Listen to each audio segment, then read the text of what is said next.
If we have a hypothesis about reality, the way we test that is by looking at the world around us and seeing if what we see comports with what we would expect to see if our hypothesis were true. So is your belief that the Darwin theory actually fails then? I think it does fail. In this video, prominent scientist Stephen Meyer debunks Darwinism, critiques but also provides flowers to Richard Dawkins, and also provides some of his arguments for why he believes in God. Please be sure to like and subscribe and enjoy the video. The primary mechanism of biological change articulated by Darwin and his subsequent followers, now called the neo-Darwinists, the idea of natural selection acting on random mutations and variations, is now understood to lack the creative power to generate major changes in the history of life. And is the crux of this debate, is it, as Tucker was getting at there, is it that if you actually start from where Darwin's theory begins, the creation of the human being was so complicated, the body, the way we exist is so complicated, it doesn't make any rational sense. There's two issues, really. There's how do you get to the first life from the simpler non-living chemicals? That's sometimes called chemical evolutionary theory, and that's a complete mess. It's in a state of impasse, and almost everyone, even your recent guest, Richard Dawkins, acknowledges we have no chemical evolutionary theory that accounts for the origin of the first life.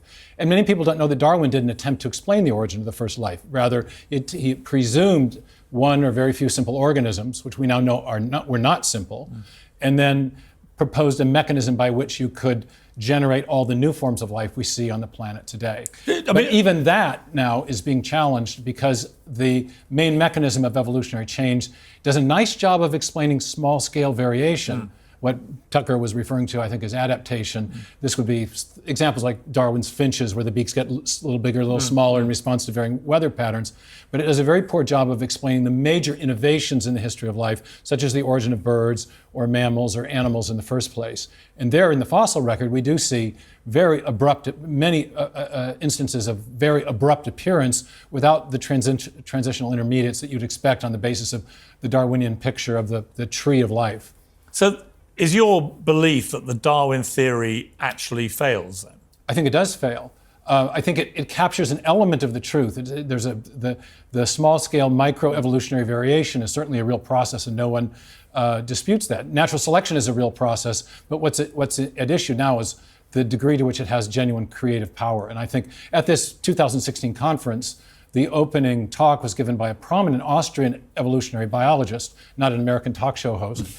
And he enumerated 5 major explanatory deficits of neo-Darwinism, many of them surrounding this problem that the mechanism lacks the generative or creative power necessary to account for the major innovations in the history of life. Well, your best-selling book, new book, Return of the God Hypothesis, you argue there are 3 big scientific discoveries that point to the existence of God.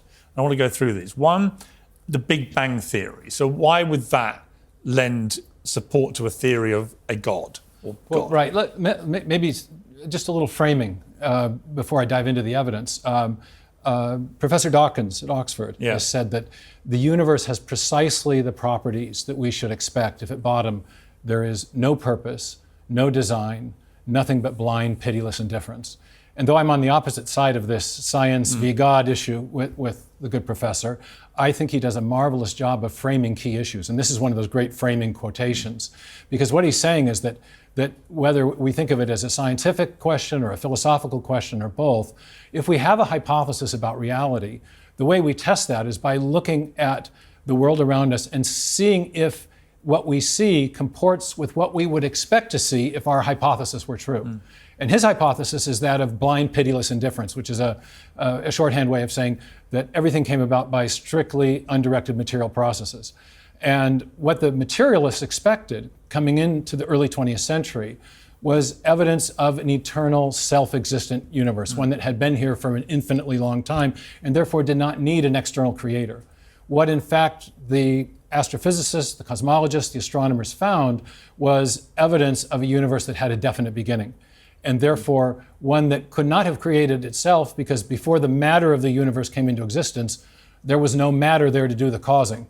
And so the picture of the universe that has emerged starting from the 1920s all the way to the present, both from observational astronomy and from theoretical physics, is a universe that had a definite beginning and therefore requires some sort of external creator or cause. Dawkins is obviously one of the world's most famous atheists. Are you a believer in God yourself? I do believe in God, yes. Okay, so let's play a clip from Dawkins on this show. Yes. So why is it not possible that there is a superior being, power, which many people believe in different ways? It's possible there are different fairies types at the bottom of the garden. I mean, all sorts of things are possible. You can't deny that. Well, except I've never seen fairies in the garden, have you? No, you've never seen God either. No, but you don't know for sure that either doesn't exist. No, I don't know that fairies don't exist. Fairies may be leprechauns, for all I know. You know, my big question for all atheists, is, okay, you don't believe in God, but what was there before the Big Bang, before this all started? In other words, what was there before supposedly nothing? What is nothing? Nothing to me seems to be a totally incongruous word. What is nothingness? And if you can't explain it, to me, and I believe in God, but to me, it suggests there must be a power bigger than the human mind at the start of all this that was able to comprehend what may have happened, because we can't. Right. Dawkins wants to portray theistic belief as if it's equivalent to belief in fairies, and he'll concede that, well, it's possible. But I think there's a stronger argument for the theistic case. And that is that when scientists and philosophers reason from evidence, they typically use a method of reasoning that has a technical name. It's called inferring to the best explanation, where the best explanation is one where you're invoking a cause which has the kind of powers that would be required to explain the phenomenon of interest. And you correctly pointed out in your conversation with him that when you get back to that, what physicists often call the singularity, the point where matter, space, time, and energy begin to exist, the materialist is really up against a huge conundrum, because prior to the origin of matter, there is no matter to do the causing. That's what we mean by the origin of matter, that's where it starts. Right. And so if you want to invoke a cause which is sufficient to explain the origin of matter, you can't invoke matter. It's in principle, the materialistic explanations are in principle insufficient. So you need to invoke something which is external to the material universe and is not bounded by time and space as well. And that starts to paint a picture of the kind of cause you would need that has the sort of attributes that traditional theists have traditionally associated with God. God is a timeless, God is outside of time and space, has causal powers, is an agent with volition, and therefore can initiate a change of state from, in this case, nothing to something. And do you believe that God created this original single cell from which everything flows to us? Oh, the single cell as opposed to the universe. Well, I guess you go back to the universe, and then you go back to the creation of a single cell that has this incredible complexity that eventually, through the process of evolution, leads to human beings. Yeah, I do think there's. Do you believe that's really the most likely scenario? Yeah, I do think there's incredible evidence of intelligent design at the point of the origin of life, because that first simple cell, in the 19th century, Thomas Huxley said that the cell is a simple homogeneous globule of undifferentiated protoplasm. Brilliant phrase. Wonderful. He was one of the great scientists of the 19th century, but we know so much more now that he didn't know. And what we now know is that inside even the simplest cell, we have digital nanotechnology. We have the information stored in the DNA. We have an exquisite system of information storage, transmission, and processing. And that information is being used to build protein machines and other even more complex nanomachinery inside the cell. So it's a sort of automated factory run by digital information. People didn't know about that in the early 19th century. But do you believe, like I said, originally there's just one single solitary cell that's created? Well, right. Presumably, that's where. Is that what you think? I do think there was an original cell that was created. Because the theory of evolution says the journey from single cell to the full complexity of life on Earth and so on happened by random trial and error.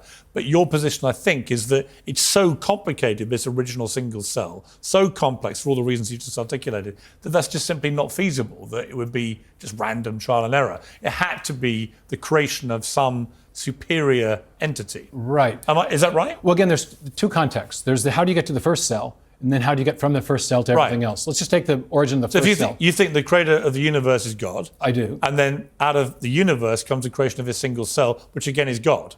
Right. Here's the evidence, though.